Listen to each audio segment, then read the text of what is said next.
Pessoal, tem um segredo para contar para vocês hoje. A morte não existe.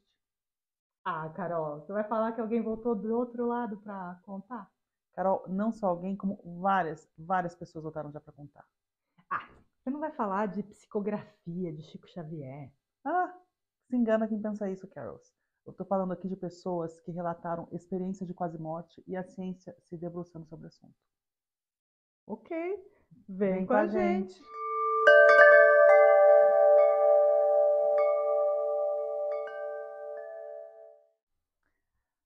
Bom, e para a gente começar a explicar um pouquinho sobre o assunto, obviamente que a gente tem que explicar do que se trata a EQM ou a experiência quase morte. Uhum. Então, assim, inúmeras, centenas de milhares de pessoas relatam quando estão clinicamente mortas, na maioria dos casos, no caso, parada cardiorrespiratória, morte cerebral, sobre uma mesa de cirurgia, né? Às vezes as pessoas estão passando Uhum. por algum processo, algum procedimento cirúrgico, acontece algum evento, alguma coisa, onde elas, quando voltam dessa experiência, são ressuscitadas, às vezes até com procedimentos de ressuscitação, né? De Aquele choquinho, né? Como é que chama? choquinho, choque ou Desfibrilação. desfibrilação, exato.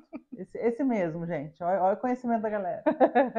As pessoas voltam, Carol, relatando assim que acessaram outros planos, que viram Deus, que conversaram com pessoas que já haviam partido, né, que estavam no plano espiritual.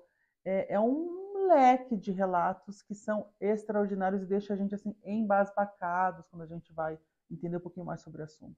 Mas a pessoa não pode questionar que, de repente, é só uma função, é uma reação cerebral, afinal de contas, ela está passando por um trauma ali, né? Ainda que Uhum. seja uma cirurgia às vezes de grande porte, então isso deve estar mexendo com o psicológico da pessoa e aí leva ela a ter uma reação assim? Carols, isso de fato é o que muitos, vamos dizer assim, representantes da ciência atual, né, com essa visão, vamos dizer assim, mainstream, que chama da medicina contemporânea, ela alega. Porém, o que é o curioso disso, e a gente vai relatar para vocês hoje, N estudos sobre esses casos, é que as pessoas, ou por vezes, elas estão de fato clinicamente mortas, assim, e não é por um minuto ou dois, é quase uma hora de Uhum. morte. Tem casos de relato de mais de Dias.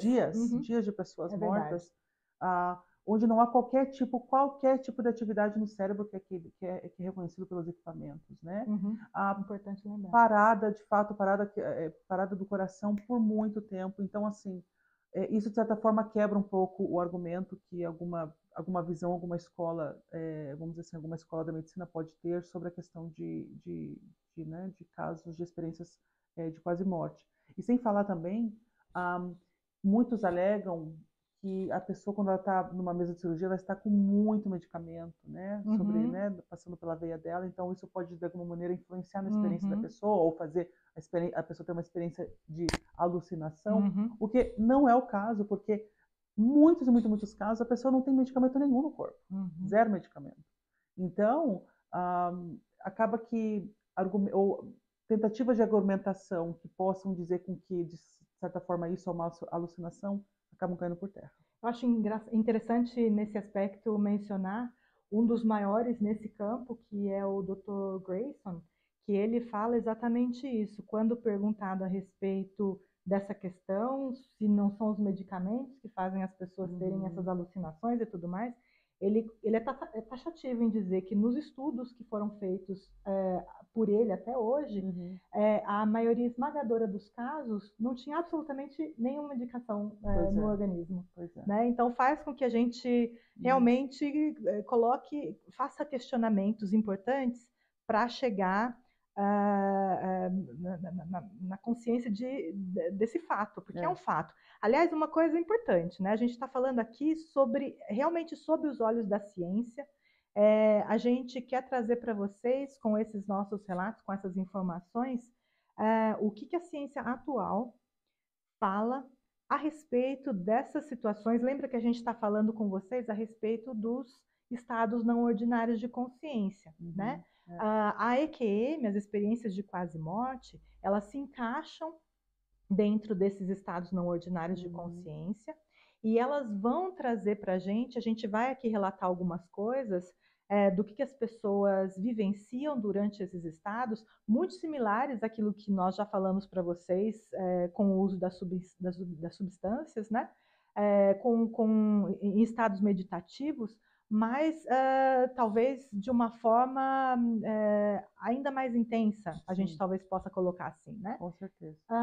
Mas isso é um estudo recente? Você tem mais informações a respeito? Olha, Carol, esse Dr. Grayson que você mencionou é da Universidade de Virgínia, nos Estados Unidos. A Universidade de Virgínia tem um departamento que se debruça sobre N tópicos que a gente acha interessantíssimos. Eles têm estudos sobre mediunidade, têm estudos sobre reencarnação, tem estudos sobre, obviamente, EQM. Então, assim, a gente vai ainda se debruçar muito mais, a gente ainda vai falar muito sobre esses assuntos com vocês.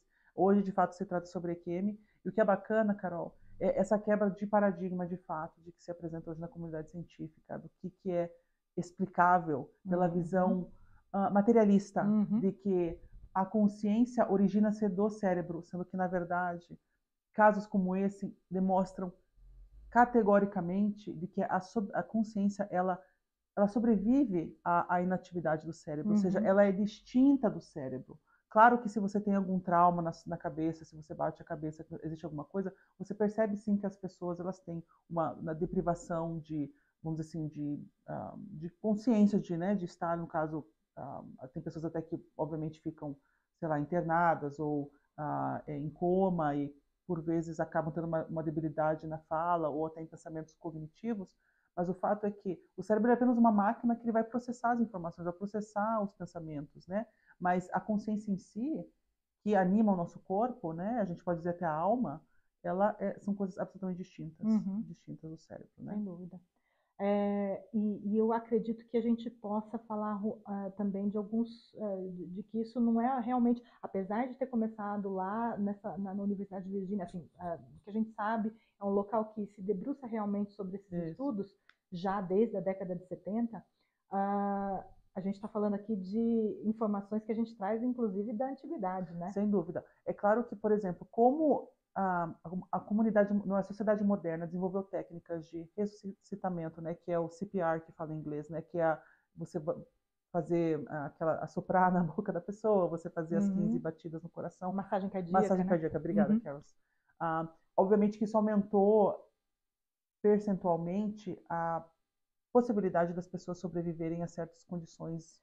Porém, achei interessante falar, né? O Dr. Grayson ele fala que, apesar de realmente ter havido um aumento nos casos de pessoas que voltam, né? Vamos colocar assim, o percentual ainda é muito baixo. É aproximadamente 20% das pessoas que estão hospitalizadas. Porque é muito difícil. Atualmente no Brasil, eu acho interessante porque a gente até tem desfibriladores, né? Em vários locais públicos e tudo mais. Mas aqui, por exemplo, na Alemanha, eu não vejo isso com tanta frequência, né? Então, assim, isso faz com que as chances de uma pessoa que esteja passando por uma parada cardíaca, se ela não está dentro de um ambiente em que vá fornecer todas essas condições para ela poder ser reanimada, acabam sendo muito pequenas, né? Porém, o fato é que se percebeu que com muito mais casos de pessoas serem ressuscitadas por esse tipo de procedimento ter aumentado, então, consequentemente, o número de relatos que acabam chegam ao conhecimento de clínicas médicas, de equipes médicas, aumenta, né? E foi aí que foi se percebendo no século passado a existência desse tipo de casos que, de fato, a ciência não conseguia explicar. E como você mencionou, isso é uma coisa que não acontece só agora, que aconteceu só desde o século passado, é uma coisa que você consegue remontar à antiguidade. Existem relatos no Antigo Egito, existem relatos na Grécia Antiga. Um exemplo que eu acho extraordinário, para quem já leu o livro de Platão, República, existe um relato de que um membro do exército de alta patente faleceu, que foi um considerado herói de guerra, faleceu, e fizeram todos os procedimentos, né, de colocar ele na pira, lá colocar as moedinhas no olho dele, então fazer todo aquele esquema, na época que eles faziam a parte mortuária, né, de celebração, de encaminhamento do corpo à morte, certo? Quando estavam para acender a pira, o cara acordou. E ele não se acordou quando ele falou, gente, visitei o outro mundo, e relata a experiência que ele teve no outro mundo. Então, isso é uma coisa que não é só de agora, uma coisa de sempre, desde sempre. E, obviamente, se você for ver relatos, mitos de comunidades indígenas e outros tipos de comunidades, você vê isso muito, muito claramente, De com muita forma frequência, patente. né? Então, isso é legal porque também desmistifica um pouco para as pessoas que creem ou que só leem a respeito dos estudos atuais e acreditam que existe uma conexão com essa possibilidade de reanimar a pessoa com a experiência de quase morte. Na verdade, não está ligado exclusivamente com situações como essa. Inclusive, a gente vai trazer relatos aqui de situações em que as pessoas estiveram mortas por alguns dias. Isso é chocante, mas segura Aguarde. aí, aguarde, fica com a gente até o final, que vocês vão ver relatos extraordinários. Bom, eu acho Vai. que é legal agora então falar um pouco Uhum. do que é a experiência, né? De como que a experiência é vivida, porque, Se como a gente manifesta. disse antes, existe uma conexão com os relatos das pessoas que fazem uso de alguma substância, né? É. Ah, Ou estados meditativos, estados ou meditativos, esses estados não transes e tudo ordinários, mais. né? Uhum. Você consegue colocar alguns pontos que sejam assim Sim. importantes para É, chegar a uma condição de efetivamente se comprovar um estado, uma EQM? né? Bom, o que é importante relatar de início é que as experiências elas são muito únicas, são muito individuais e cada um experiencia de uma maneira, né? Então, se você vai ver os relatos de EQM, é, eles são individuais, muito distintos, porém a cortina de fundo é a mesma. Uhum. É a mesma. Isso que é muito, muito, muito legal. Então mostra que a maneira como se decorre, se transcorre tem É muitas como se tivesse um características em comum. padrãozinho, né? Exatamente, É exatamente. individual, afinal de contas, cada um de nós somos Somos únicos, né? únicos, com experiências únicas, Uhum. porém, você vê, isso que é legal e ajuda, né, na questão da pesquisa científica, porque ajuda a comprovar realmente, Exato. né, o fato de ter havido É. uma EQM.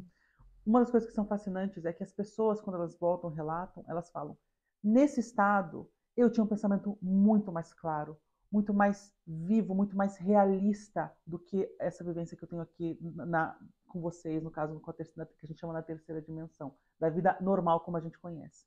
Então, isso de fato é muito intenso, as pessoas voltam transformadas, eles realmente falam que é mais real do que a própria realidade. Eu ia fazer até um comentário, porque assistindo alguns relatos, algumas pessoas dizem, inclusive, que se sentiam em casa, de Uhum. novo em casa, e aí fazem, né, a comparação da Terra como sendo a escola, coisa que quem está no caminho espiritualista ouve bastante, mas dizem que como se lá fosse a verdadeira vida, vamos dizer assim, né? Exatamente, exatamente. É verdade. Uma outra característica que eu acho interessante é essa tal chamada visão panorâmica. Você pode dizer um pouquinho sobre isso, Carol? Acho muito legal a gente falar sobre a visão panorâmica, porque é, é uma condição de todos nós, é uma condição necessária, inclusive, para que a nossa psique, para que o nosso psicológico esteja em equilíbrio depois do desencarne. Por quê?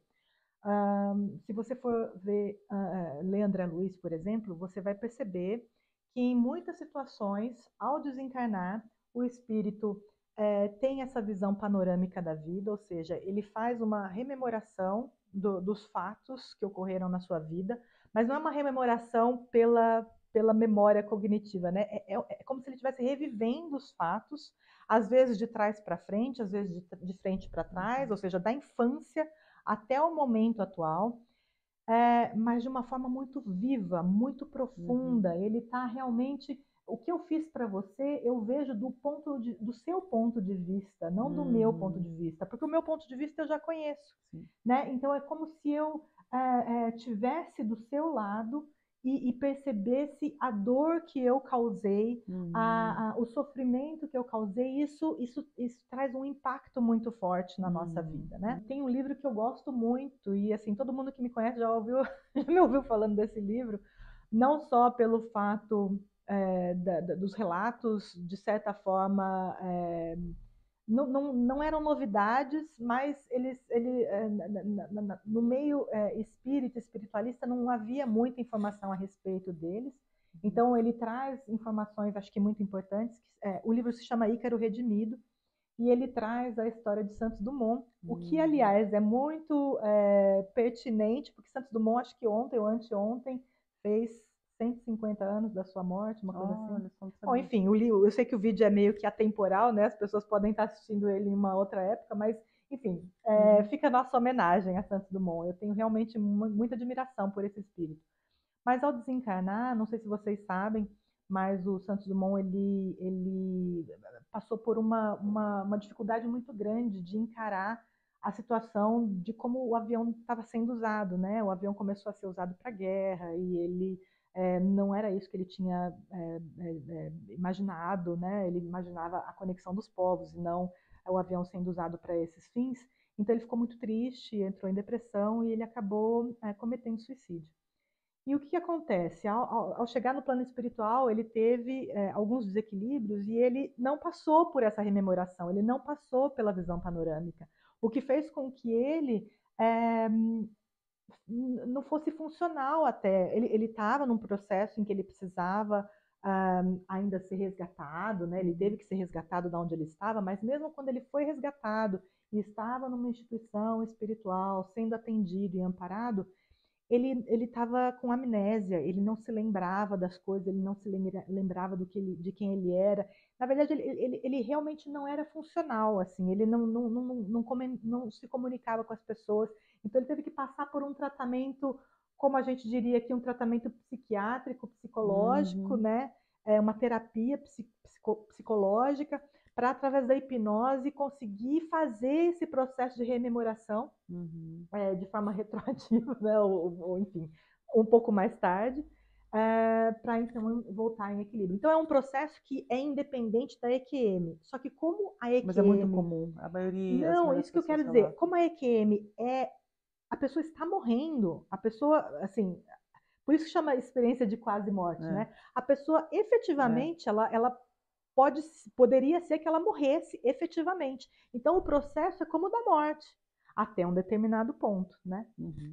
Sim, com certeza, Carol. E outras características que também acontecem com muita frequência é como se as pessoas que passassem por isso tivessem uma espécie de compreensão da vida, do todo da vida, ou do porquê estamos aqui, a razão das coisas serem como são. E a maioria dos casos relatados, elas relatam sentimentos de muito amor, de êxtase, de terem seres angelicais ou seres de muita luz acompanhando o processo, auxiliando-os nesse processo.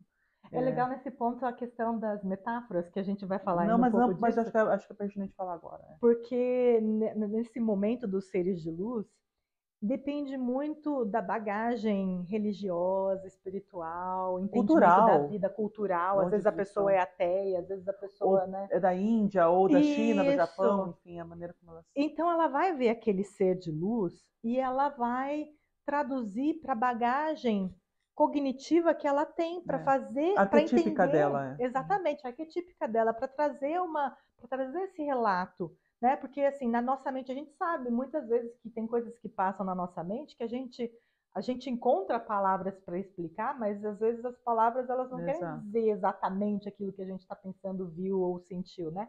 Então, isso é legal de saber que cada pessoa, dependendo da sua cultura, religião, enfim, Exato. ela vai trazer um relato diferente. Mas sempre é um ser de luz. Não, né? a maioria das. Se você for ver relatos nos Estados Unidos, eles falam de anjos. Se você vai ver relatos, por exemplo, na parte mais oriental, né, do planeta, você vai ver seres de luz. Na América do Sul, já tem um entendimento mais de espírito, falam espírito de luz. Então, assim, os nomes Ou às vezes distintos. Nossa Senhora, Nossa né? Senhora, Nossa Senhora aparece Jesus. muito, Jesus. Apesar de que, de fato, tem pessoas que relatam de fato que conversaram com Jesus, é tão lindo os relatos, né? Bom, outra coisa que eles relatam também é que existe sensos muito mais apurados de cheiro, visão, os sentidos, né? Sentidos, exato. Ouvido, né? De ouvir, tato, fica muito, muito, muito mais intenso. O que novamente vai de encontro com aquela visão de que o cérebro não está funcionando como pode ter sensos tão, tão, tão apurados. E na questão dos sensos apurados, o interessante é que não é só os sentidos, na verdade não é isso que eu quero falar. Para quem já leu O Nosso Lar, é um livro de André Luiz, que foi psicografado por Chico Xavier, que relata como que como são as colônias, né, no mundo espiritual, enfim, colônias. Quando a gente desencarna, existem, dependendo do nosso padrão vibratório, a gente vai para um lugar X, Y ou Z. Um dos lugares possíveis são as colônias. E ele diz, inclusive, que lá nas colônias pode acontecer da gente ouvir as flores. Uhum. Então, você imagina essa experiência de você estar lá e você não é só capaz de sentir o perfume das flores, mas também ouvir a melodia que elas emitem. Mas uma das coisas lindas, né, Carol, a gente que acaba se debruçando mais sobre essa questão mais espiritual, tudo é absolutamente vibração, tudo, tudo. E a mesma vibração que ela emite num raio que nos permite visualizar as cores, por exemplo, dentro do nosso limite enquanto ser humano, você vai do vermelho, né, até o violeta, então a gente não consegue ver, por exemplo, o raio-x em ultravioleta, mas as flores, com as suas cores, elas também vão emitir. É toda uma maneira de você, é toda uma comunicação divina, né? Bom, outra coisa que é interessante que eles relatam, que a sensação de tempo cai por terra. Essa é Não interessante. existe a sensação de tempo como a gente percebe aqui.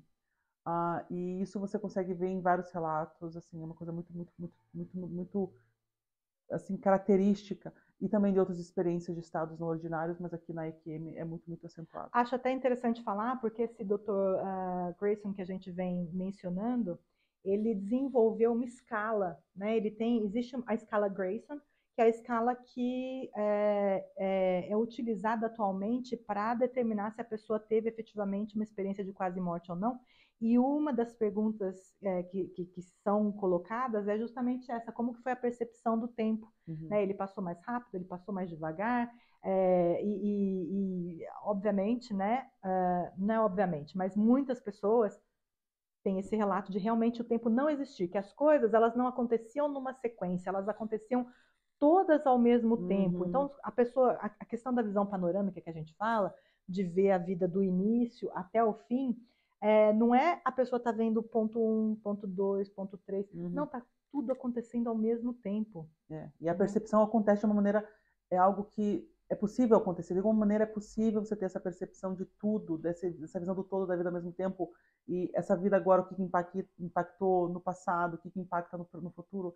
É uma coisa interessantíssima. Aliás, se você perdeu o nosso vídeo passado, volta lá, Ayahuasca, na Alemanha, e dá uma olhada que Carol faz um relato bem interessante sobre a experiência dela, e ela viveu isso, né, cara? De alguma maneira, dá para dizer que sim, Carol. Essa questão de você não ter o tempo, não ter a condição, né, essa interpretação, ou essa sensação do tempo, e é uma coisa assim muito...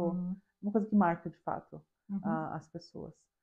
Uma outra característica que eu acho que é legal mencionar, Carol, muitos relatam estar fora do corpo, né? Essa visão de você sair do corpo e ter uma visão do ambiente. Então, como a gente falou, os relatos são muito individuais. Cada pessoa tem a experiência de uma maneira. Tem pessoas que imediatamente no processo de EQM elas já vão estar, de certa forma, acessando essas outras dimensões, sendo de certa forma acolhidos, enfim, por esses seres, ou percebendo essas outras dimensões da realidade de diferentes maneiras.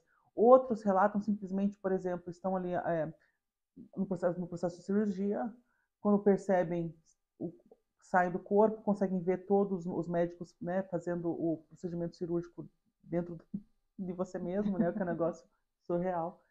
E também conseguem transitar pelo hospital, conseguem ver numa outra sala o que uma enfermeira está fazendo com um outro paciente, ou, de repente, inúmeros casos disso que eu acho muito legal, a pessoa pensa, puxa, eu quero saber o que o meu irmão está fazendo. Imediatamente vai lá, consegue ver que o irmão está... Tem uma história muito engraçada, Carol, eu vou contar, abrir um parênteses, só para dar uma noção para as pessoas. Tem um relato que eu dei muita risada, da pessoa contando. A mãe dela era casada não com o pai da pessoa que passou pelo EQM, né, com outro cara, e esse cara, ele se fazia para a família como um cara super natural, natureba, o saudável, assim, só comia fruta, e quem comesse alguma outra coisa, ele repreendia as pessoas. E a pessoa, quando teve a cirurgia, teve a experiência, por algum motivo foi ver o que ele estava fazendo. E ele estava numa dessas máquinas que vendem chocolate, mano, comprando chocolate e se debruçando sobre o chocolate, comendo, assim, ultra mega feliz. Quando ele voltou da cirurgia e foi falar com ele, eu vi que você foi comer meu chocolate, o cara falou, oh, não, me pegaram com a boca na botija. E ele, de fato, confirmou depois, sim, eu estava comendo chocolate nesse lugar. Então, assim... Ou seja, cuidado, pessoal! que você tá fazendo? Pode ter, né? Pessoas... Cara, eu achei Vai que extraordinário. a gente não quer que ninguém desencarne agora, nesse É, momento, mas vai que alguém desencarnou e tá aí é. te visitando. Cuidado. Ai, essa é engraçada, né? Tipo, não quer fazer nada de errado porque pode alguém vir aí ver o que Eu você tá acho que isso fazendo. entra já no outro ponto, né, Carol, que é Sim, a questão de ver desencarnados, sim, né? sim, sim. Porque uma das coisas que são também bastante relatadas é a questão. Ah, e uma coisa interessante. São relatados que, por exemplo, né, a pessoa desencarna, desculpa, ela está passando pela experiência de EQM, ela vê É, um pai que já desencarnou, uma mãe que isso. desencarnou, blá blá blá, que vão lá e conversam com ela. E às vezes acontece, e isso é muito interessante, é, que elas veem uma pessoa, mas que teoricamente não estaria desencarnada ainda, né? É verdade. E Tem elas vários casos, vêm, é. elas encontram, elas conversam, não sei o quê, elas Uhum, relatam. Só que elas falam, poxa vida, mas o fulano não estava desencarnado, né? é, E aí quando vão ver, a pessoa já tinha morrido mesmo, exato. Isso é né? muito interessante, muito interessante. Então mostra de fato que, ai, Uhum. a nossa, né, Carol, o nosso ego é tão grande, o ego, infelizmente, a comunidade científica, a ciência é maravilhosa, tanto quanto a espiritualidade, são dois lados de uma mesma moeda. Uhum. Mas a ciência tem que ter muito mais humildade na maneira como trata esse tipo de coisa para, de Uhum. fato, entender e aceitar que existe muito mais coisa que a gente, de fato, imagina. É verdade. Muito bem. Outra coisa interessante, Carol, túnel. Muitas pessoas Verdade. relatam, e isso eu também acabei experienciando, né? Na minha outra experiência que a gente relata no vídeo.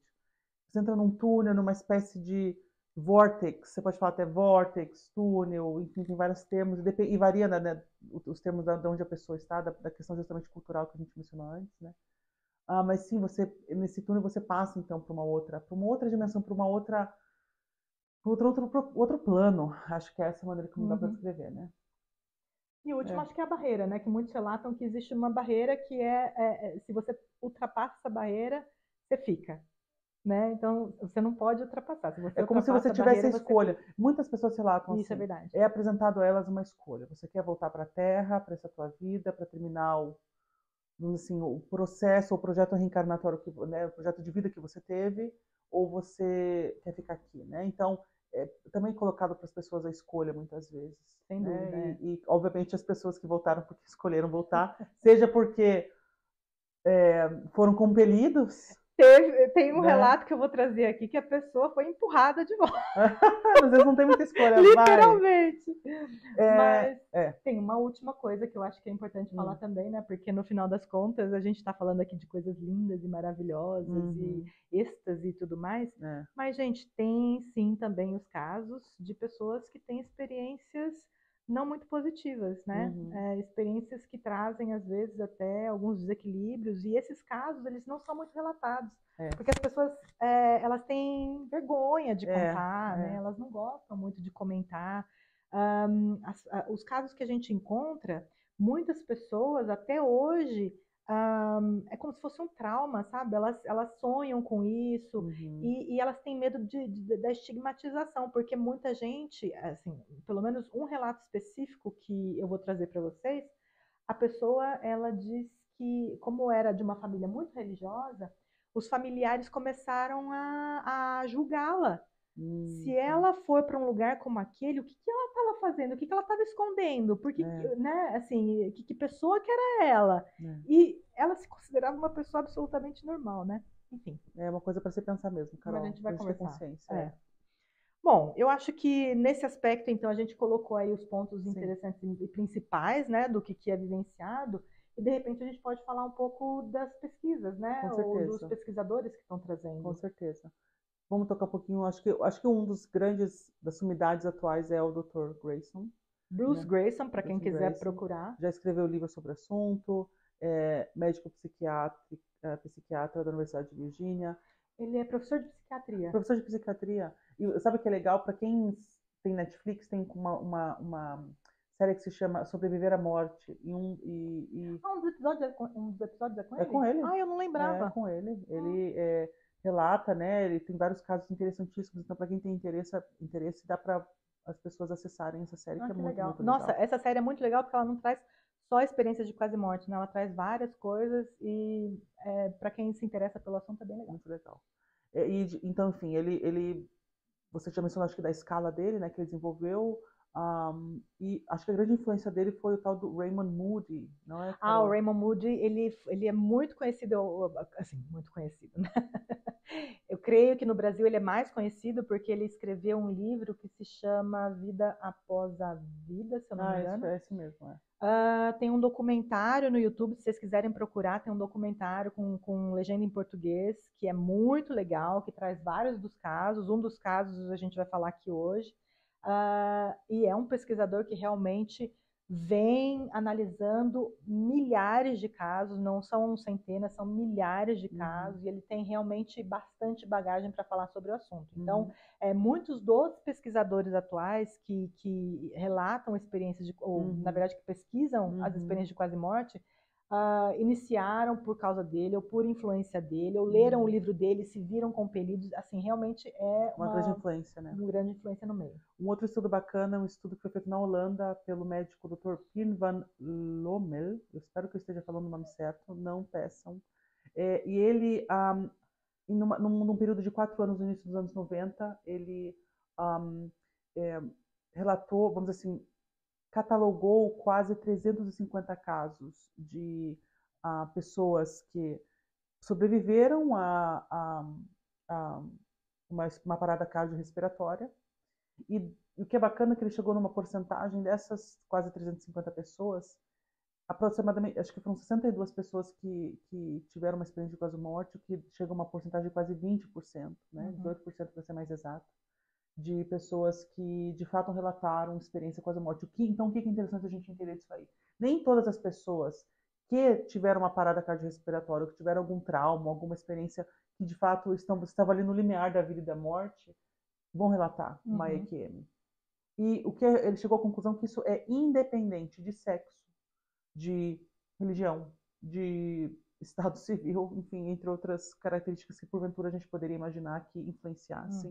O fato é que a EQM ela é uma possibilidade, entre aspas, a todos que porventura possam estar passando por esse processo de, né, nesse limiar da vida, numa situação de trauma ou cirurgia ou enfim, o que quer que seja. Acho também legal para os mais céticos, né? Aquelas pessoas que realmente, pessoal, não sei, não tá muito legal, mas não creio muito nisso, não. Procurem o trabalho do Dr. Sam Parnia. Esse Dr. Sam Parnia, ele provavelmente também com bastante ceticismo, ele trabalhava casos, ele procurava casos exclusivamente de pessoas com não é caracterizada, identificada, comprovada morte cerebral, né? Que faz com que realmente, assim, a gente sabe, né, por exemplo, para doação de órgãos, né, a pessoa tem que ter a constatada morte cerebral, ou seja, a pessoa que tem uma morte cerebral, então ela fica lá nos aparelhos, é mantida teoricamente assim, não viva, né, mas com o corpo físico funcionando para que sejam tirados os órgãos, artificialmente, né? Artificialmente, exatamente. E no caso, então, era esse grupo que ele pesquisava, ou seja, pessoas que não têm condição nenhuma do cérebro estar processando nenhuma informação de forma cognitiva que esteja acontecendo no entorno dele. Não há essa possibilidade. E eram esses casos que ele estudava, e é dentro desse, então, ambiente que ele consegue bastante relatos. É bem interessante. Falando ainda da parte científica, acho que um estudo que, ou porcentagem que me deixou muito embasbacada foi que também tiveram cientistas que se debruçaram sobre esses relatos e tentaram constatar daquelas descrições que eram, entre aspas, comprováveis. Por exemplo, a pessoa relatou, eu vi no hospital que no segundo andar tinha uma enfermeira na sala X pegando uma caixinha Y, mexendo num instrumento. Então, as pessoas, os médicos né, que, vamos assim, categorizam e registram esses EQMs, eles fazem entrevista com as pessoas logo depois da cirurgia ou logo depois da experiência.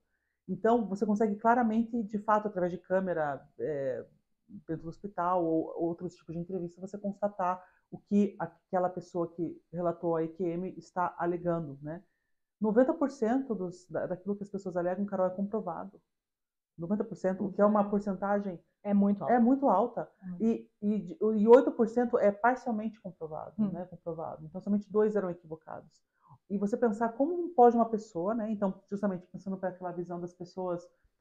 E dá para entender o ceticismo, gente. É compreensível. Eu também me debrucei com esse ceticismo por muito, muito, muito tempo. Eu também me confrontei com esse ceticismo, né? Por muito tempo. E como que você consegue entender ou explicar que uma pessoa viu, entre aspas, o que estava ocorrendo não naquele ambiente físico que ela estava, né? Então, assim, é uma coisa que faz a gente Deixa eu contar um caso engraçado. Aí que tinha um senhor, ele era morador de rua, lá nos Estados Unidos. A maioria dos casos, os relatos são dos Estados Unidos, né? Mas tem em vários lugares. Mas os catalogados, ou, né? Lá é muito mais. Acontece muito lá. Enfim. E ele foi levado para o hospital. E ele teve morte, ele teve uma parada cardíaca, teve que ser ressuscitado e tal, e nessa saiu do corpo. Ele não foi dos tipos que teve a experiência de êxtase, ele só realmente saiu do corpo e ficou ali observando o que estava acontecendo. E aí o que acontece? Quando eles vão fazer, né, a ressuscitação, eles precisam retirar qualquer implante ou qualquer coisa que a pessoa possa, até porque é de ferro, né? Sei lá, acho que pode trazer algum problema. Enfim, aí a enfermeira foi lá, tirou a dentadura dele, não era uma dentadura, era uma ponte, né, com ferro, assim, tirou, abriu um carrinho que estava ali do lado e colocou na gaveta, fechou a gaveta e continuaram ali fazendo o esquema. Bom, passou o tempo, esse cara voltou, acordou e sem dente, né? Tadinho. Aí tá lá, né, no quarto e, enfim, não comentou nada com ninguém, mas tá ali sem dente, não viu o dente dele e tal. Aí um dia a enfermeira entra no quarto. Aí ele vira para ela e fala: você que estava lá no dia que eu fui ressuscitado e você colocou meu dente num carrinho lá. Ela falou: não, o senhor está enganado, não fiz isso, imagina, de jeito nenhum. Não fui eu. Tá bom, não fui eu. E aí ele ficou insistindo, mas não com ela mais, agora com o médico, até porque ele estava relatando para o médico que ele tinha visto tudo, que ele tinha ouvido tudo, e o médico lá não querendo acreditar no que ele estava falando. Aí o médico, de tanto que ele insistiu, resolveu ir olhar no tal do carrinho. Acharam lá, porque não era normal guardar naquele carrinho, né? Não era um carrinho que ficasse assim, sempre lá. Acharam o tal do carrinho, abriram a gaveta e a dentadura estava lá. Carol, falando em relatos que a gente conversando, né? Claro que a gente conversa sobre esse tipo de assunto bastante. Um dos casos que eu fiquei assim também, tipo, uou, é aquele caso daquele cara da KGB que ele falou Gente, da vamos abrir a cirurgia. porta para os casos, então, agora. Porque aquele caso foi extraordinário. Esse caso, realmente, ele é fantástico. Ele é relatado num dos documentários. Infelizmente, eu não consigo mais achar esse documentário no YouTube. Ele é bem antigo, então eu tenho ele por acaso gravado. Então, fui reassistir. É um documentário que passou no Discovery há muitos anos atrás. Se não me engano, ele... Não vou falar besteira. Enfim, um dos relatos é um doutor, psiquiatra, psicólogo da antiga União Soviética, que foi chamado, foi convidado para ir para os Estados Unidos com a família, né, para desenvolver a sua pesquisa lá, na década de 70, final da década de 70. Porém, ele estava sendo perseguido pela KGB. E aí, no dia que ele foi buscar o visto, parece que a família já estava indo para o aeroporto, ele foi atropelado. Foi atropelado, passaram por cima dele, e assim, realmente a situação dele era dramática, ele foi para o hospital, mas ele não resistiu. E ele morreu. Morreu. E aí, acho que isso foi numa sexta-feira, ele ficou o final de semana todo no necrotério, dentro do saco lá de né, pessoas mortas, para que na segunda-feira fosse feita a autópsia. Muito bem. Chegou a segunda-feira, a pessoa foi lá com o bisturi começar a autópsia nele e ele, opa, peraí. Para tudo! Para tudo que eu tô aqui. Para quem quiser saber mais, o nome dele é Dr. George Horania. Se eu não me engano é assim que se fala. Bom, não sei, é russo, tá? E o legal da experiência dele, que ele conta, assim, ele teve realmente o êxtase, ele viu várias coisas interessantes. Como psicólogo, é interessante falar que ele, a princípio, não estava no êxtase, coisas boas, ele estava no escuro, ele não via nada, ele estava preso, ele se sentia assim numa situação estranha, mas acho que é legal, né? Porque como psicólogo ele falou assim, mas eu não preciso estar aqui, deixa eu pensar na luz. E assim que ele pensou na luz, ele foi, né, para a experiência legal dele. Mas enquanto ele estava no hospital também, né, flutuando lá vendo o corpo, ele viu um bebê chorando, chorando, chorando, chorando, e esse bebê, e ele relata na experiência dele que ele ouvia os pensamentos das pessoas, que ele conseguia se Aliás, é uma comunicar. outra coisa, todos relatam isso, que ouvem, conseguem, né, a maioria, né, É consegue verdade, que consegue ouvir os pensamentos pensamentos das das pessoas. pessoas, consegue se comunicar com as coisas e tal. Uhum. É aquela questão dos sentidos, né, ultra sensibilizados. Uhum. Enfim, e aí ele vai perto do bebezinho e o bebezinho fala para ele que ele tá com a bacia quebrada, acho que é Uhum. bacia que fala, ou enfim, um osso aqui na região da bacia quebrado. E chorando, chorando, um bebezinho de meses, não fala ainda, né? Aí ele fala assim pro bebê, mas de que adianta você ficar aí chorando? Ninguém vai saber que você tá chorando porque a bacia tá quebrada. Aí o bebezinho para de chorar e dá um sorriso para ele, né? Enfim. Aí, beleza, passou o tempo, ele, né, reviveu, né, Uhum. ressuscitou. E aí, quando ele está no quarto, ele lembra da situação do bebê e ele vai lá no outro quarto onde está o bebê e ele fala para o médico, fala, olha, é o seguinte, é, desculpa, sei que você talvez não vai acreditar, mas é o seguinte, esse bebê ele está com um osso quebrado aqui da bacia, tá? Então faz lá um raio-x e tudo mais. E fizeram um raio-x e o bebê estava realmente com o osso quebrado. Aí, ó. Um caso que me lembrei, você falou agora de saco, né? Da pessoa estar num saco Uhum. já tipo, tá definido o destino da pessoa, partiu mesmo. Um caso que eu fiquei, assim, muito tocada, de um rapaz chamado Vincent Tolman. Ele escreveu um livro até chamado, em inglês, The Light After Death, e em português, A Luz Depois da Morte. É até um trocadilho de Life After Death com Light, né? The Light After Death. E ele relata, veja, gente, ele acabou consumindo, ele fazia musculação na época e comprou um produto que não era muito bom, acabou consumindo, estava no restaurante, ficou, um amigo dele também tomou, caiu desmaiado no chão do restaurante e ele no banheiro. E ninguém viu que ele estava no banheiro. Então chegou a ambulância, levaram o amigo dele, e ele viu tudo isso porque ele saiu do corpo, né? Só que ele não se ligou que era ele que estava no banheiro lá. Você estava vendo como se tivesse, ele falou, é como se fosse um filme, eu achei que eu estava vendo um filme. Levaram um amigo dele para o hospital, ele lá, aí de repente um cliente queria entrar no banheiro, não conseguiu entrar porque estava trancado, daí veio, arrombaram, viram que ele estava lá. Já estava, ligaram para a emergência, a emergência perguntou como é que está o corpo, tentaram ver o pulso, não tinha pulso, já estava rígido o corpo, já estava gelado o corpo. Veio a equipe médica para fazer retirar o corpo, junto com o policial, papelada. Tudo isso aí deu quase uma hora, segundo ele. Quando eles estavam levando o corpo dele naquela ambulância já para o necrotério, e ele vendo toda aquela situação e ele ainda achando que estava vendo o filme, né? De repente, ele falou assim que é como se tivesse uma voz por trás dele muito forte para um dos paramédicos, porque eram 3 paramédicos. 2, ele falou que ele conseguia saber, ele via na mente das pessoas quem que era quem, é uma coisa muito legal, né? Ele falou que 2 paramédicos eram mais sêniores, mais experientes, e um tipo novatão, assim, na primeira semana de trabalho. E essa voz veio direto para o menino, pro novatão. Esse aí não está morto, a voz dizia. E meio que acendeu uma luz no coração desse paramédico, né, novinho. E ele ficou olhando e tal. De repente veio de novo uma voz, mas muito mais potente. Esse aí não está morto. E o rapaz, o paramédico, se viu compelido. Não que ele tenha ouvido a voz, tanto é que depois conversaram com ele. Ele falou: não, eu sabia que tinha alguma coisa estranha, segundo ele. Ele se sentiu compelido a ver e abriu o saco. Abriu o saco, né, que estava o corpo do rapaz, do Vincent. Tentou sentir, né, pulso e tudo mais e tal. Nada. Pegou daí no fêmur. Aí ali ele sentiu um negocinho, ele sentiu um choque. Pegou o eletrochoque, deu um choque. Não deu nada. E nisso os outros 2 paramédicos falaram: o que você está fazendo? Isso é Tá maluco? louco. Tá quebrando protocolo, você vai ser demitido. Nossa, mas assim,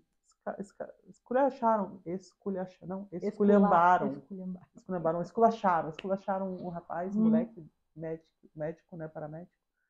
Deu a segunda choque, deu uma batida no coração. Na terceira, o coração voltou a bater. Bem fraco, mas voltou. Uhum. Resumindo a ópera, o rapaz, o Vincent, ficou 3 dias no hospital com morte cerebral. Uhum.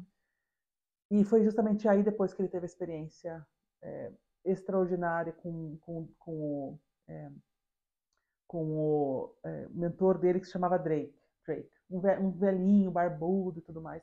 E o que é curioso, Carol, nessa história, é que depois que o Vincent voltou dessa experiência, ele achava que estava louco também. Ele não, porque muitas pessoas falam, não tem nada a ver, você está louco. Tentaram dar medicamento para ele.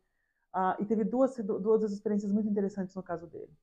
Primeiro, quando ele estava numa clínica com um psicólogo, psiquiatra, para que o psiquiatra receitasse para ele medicamento para esquizofrenia, ele acabou se confrontando vendo um espírito. E o espírito era de uma mulher de uns 30 anos e falou para ele, Vincent, fala para esse cara aqui A, B, C, D e não toma esse remédio. E ele falando, cara, mas se eu for falar, ele pensando, né, falando com a mulher, né, se eu for falar pra esse cara aí que ele vai me internar, né, tipo, como é que eu posso... Ela falou, escuta o que eu tô falando, não toma esse remédio e fala o que eu vou estar te falando pra você agora, repete pra ele, A, B, C, D. Ele falou, tá bom, chegou uma hora que ele falou, doutor, ó, você pode achar que eu sou louco, tudo bem, tem uma mulher aqui, uns 30 anos, falando para eu falar para você. A, B, C, D. Uhum. Ele não relatou exatamente o que ele falou. O médico ficou em choque. Por uns 90 segundos não conseguia piscar nada. Mandou ele, expulsou ele do consultório. Falou, vai, cai fora daqui. Ele falou, tá bom, né? Bom, pelo menos não precisei tomar o remédio que a mulher falou que eu não podia tomar. Passou uns 15 minutos e o médico ligou para ele no celular. Falou, cara, eu não sei o que você tem. Ele falou, o que você me falou, ninguém sabe. Nem minha esposa sabe o que você me falou. Era provavelmente algum segredo, alguma coisa muito, né, muito íntima. Ele falou, eu não sei o que é isso, o que você está me relatando, o que está acontecendo com você. Você vai ter que encontrar um caminho para você entender o que é isso. Eu não posso te ajudar. Então, veja, uma pessoa, um médico, com um senso bem materialista da vida, se confrontou com uma situação que não tinha como descrever, como explicar. Uhum. Quebra paradigmas, Carol. Quebra a visão de mundo. E é isso que é o convite para todos nós aqui, que estamos aqui, que nos interessamos por esse tipo de assunto. Vamos ter humildade, gente, abertura, para abrir um pouquinho a mente, para reconhecer que existe muito, muito, muito mais coisa que nós não temos noção. Ter essa presença de espírito de reconhecer que quanto mais a gente sabe, muito menos a gente sabe. Só sei que nada sei. Só sei que nada sei, né? Enfim, teve um caso também que ele acabou, depois de 7 meses, achando que ele realmente estava louco. Acabou que ele estava dando uma volta no museu e ele viu uma foto lá contando a história da cidade que ele morava. E ele viu o mentor dele, o Drake. E o mesmo sobrenome dele. Aí que ele falou, como assim o mesmo sobrenome? Ele falou com a avó dele, vó, quem que é o fulano? Porque não apareceu o primeiro nome, apareceu só D e o sobrenome dele. Ele falou, é o bisavô Drake. Aí ele falou, não. Aí eu sabia que eu não estava louco, e então foi a confirmação de que, de fato, a experiência, legal. né? Muito legal. A gente tem, vários relatos, mas para não estender muito no vídeo, vamos colocar aqui algumas, assim, porque a gente está falando de coisas, né, do êxtase e de ver os anjos e de ver os parentes desencarnados. Perdão. Mas existem realmente os relatos de pessoas que vão para lugares não tão bonitos, né? Então, existe um relato de uma pessoa, MK Daniel, para quem quiser procurar, né, no YouTube. Ela passou por tinha um amigo que estava passando por uma doença terminal e assim que ele desencarnou, ela ficou muito triste, ela ficou muito debilitada, realmente questionando várias coisas. Ela era muito católica fervorosa, de frequentar realmente a igreja. E ela pegou uma infecção pulmonar, uma doença, e foi para o hospital e realmente teve uma parada cardíaca, e aí ela começou a vivenciar a experiência dela, que foi uma experiência bem negativa, a gente pode colocar assim, né? De certa forma até inicialmente assustadora, apesar de que quando ela estava vivenciando aquilo, ela não tinha muita consciência, né, do que era, por que era, então não sabia onde ela estava. Então, Ela primeiro ela chega num lugar muito escuro, né? E para quem já leu algum livro pelo menos o Nosso Lar, né? O primeiro livro do André Luiz que a gente já falou a respeito, sabe, né? A chegada no umbral como é que é, escuta aquelas pessoas, aqueles espíritos sofredores, ou xingando, ou chorando, ou enfim, né? Gritando. E aí chega um ser para ela e fala: agora você é minha, agora você é nossa, né? E ela tenta fugir. E todas as vezes que ela fecha o olho, porque alguma coisa vai acontecer, ela vai para um outro estágio da experiência negativa dela. E aí acabam acontecendo várias coisas, assim, realmente assustadoras, até um determinado momento em que ela está numa cabana. E ela faz uma pergunta, né? O que que a gente está fazendo aqui? Por que que é assim aqui? E a pessoa fala, é porque é Natal lá na Terra. E aí acontecem essas coisas. E aí ela pensa, poxa, Natal na Terra? Então, peraí. E ela começa a cantar um cântico de Natal, né? Uma música de Natal. E aí o ser que está ali com ela fala, não, você pare agora, que você não sabe as consequências disso. E ela, aí que ela canta mais alto ainda, e as outras pessoas, algumas mulheres que estão ali próximas dela, começam a cantar também de forma intensa, e é aí que ela, pá, sai dali daquele lugar, né? Como se ela então elevasse a vibração. Olha a importância da vibração elevada. Ela eleva a vibração e ela consegue então ter a experiência positiva dela também. Ela vê esse espírito de luz ou esse ser, né, iluminado que chega até ela e tudo mais. E aí acontece que quando ela volta, é aquilo que eu falei antes para vocês, que ela, ao relatar essa experiência, ela teve muito preconceito por parte da própria família dela, que julgavam que ela, então, tinha pecado, né? Um pecado terrível para ter acontecido isso com ela, né? E aí ela quebra, então, com a religião, ela percebe que a religião já não faz mais tanto sentido para ela, porque as vivências que ela teve com aquilo que o padre falava não tem mais sentido, não ressoavam mais. Então, isso eu acho interessante falar, mas só para fazer um último relato, porque como a gente está aqui falando de uma situação negativa, existe a questão no documentário do A Vida Após a Vida, se vocês procurarem no YouTube, vocês vão ver um relato de uma moça que ela aponta a arma para o peito e atira. Ela fez isso de forma intencional. E ela tem uma experiência de quase morte positiva. E ao voltar, ela tem uma outra visão da vida. Ela não, apesar dela ter ido para o outro lado e ter visto algo muito bonito que teoricamente poderia fazer com que ela tentasse novamente, ela volta com uma outra visão de vida, entendendo por que que a vida dela está daquele jeito, porque é assim. E o Dr. Grayson, ele fala a respeito disso, né? Ele fala que ele faz uma comparação entre as pessoas que atentaram contra a própria vida e que viveram uma experiência de quase morte e as que não, e aquelas que viveram uma experiência de quase morte, na grande maioria das vezes, elas têm uma mudança radical da forma como elas encaram a vida, as coisas ao redor, e inclusive as dificuldades, e passam a entender e a compreender e ter realmente um outro significado. Né? Com certeza, Carol. Um dos relatos, não é relato, na verdade, são acontecimentos que essas equipes médicas que fazem esse tipo de estudos perceberam. Tinha um caso de pessoas cegas, seja cegas depois, durante a vida, ou seja cegas de nascença, que também relataram, durante a experiência de EQM, visões. O que faz a gente também novamente se questionar o que de fato é responsável pela visão, ou assim, como é possível, cérebro, né? Como é possível uma pessoa que já era cega de nascença ter visto coisas, né? Então, assim, uma... Realmente são muitos relatos, gente. A gente vai deixar aqui alguns nomes, alguns vídeos na descrição para que vocês possam pesquisar mais. Mas para não se estender muito, eu acho que talvez a gente possa colocar, Carol, agora, justamente, eu falei aqui agora um pouquinho dessa moça que atentou contra a própria vida e que volta com uma nova visão de vida.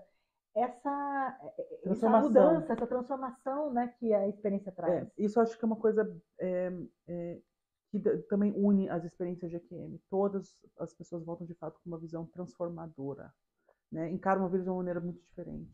Então, o que assim, é muito comum nos relatos é a questão assim de as pessoas tentarem viver com mais autenticidade, tentar assim se livrar dessas máscaras que a gente usa na sociedade. Todos nós temos as nossas máscaras no nosso dia a dia, nossa vida.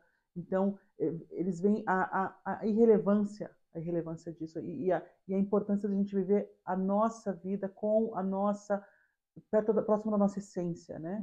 Uhum. E assim, que todos somos um. Então, quando eu faço algo para alguém, eu estou, na verdade, fazendo para mim também.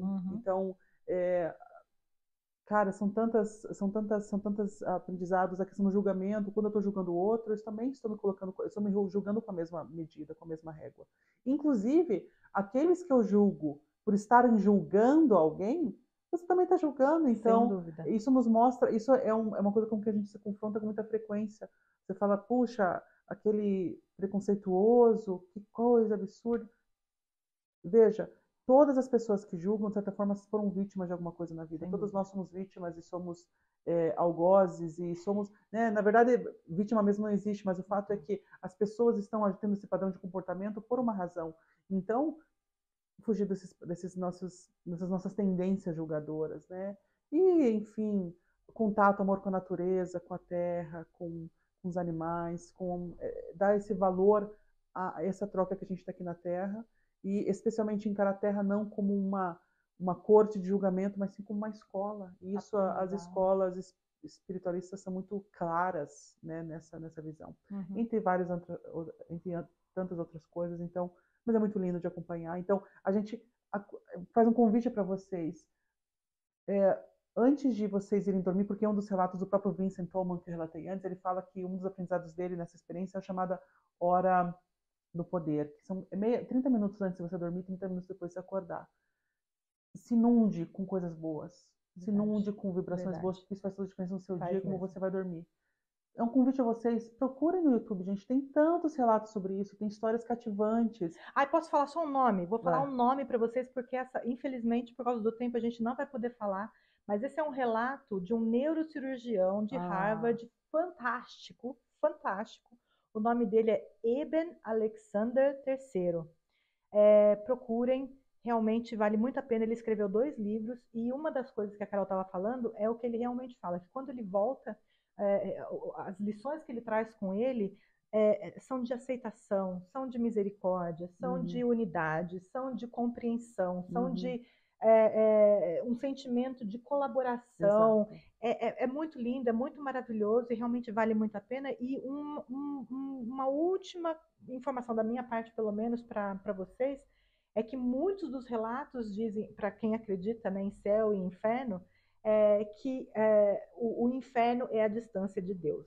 Né, que relatam o inferno apenas como o distanciamento de Deus. Então, distanciamento de Deus, aqui a gente então coloca Deus como esse ser que cada um coloca o nome que quiser, que cada um encara da forma que quiser, pode ser a fonte, pode ser Deus, pode ser Jesus, pode ser o que você... Não importa. Não importa, né? Mas essa fonte que você crê, né? Ou esse ser acima de nós, que você crê que seja esse ser. Então, quanto mais a gente se distanciar dele, talvez mais a gente esteja próximo desse inferno. Né? Na verdade não existe, né? Na verdade não existe.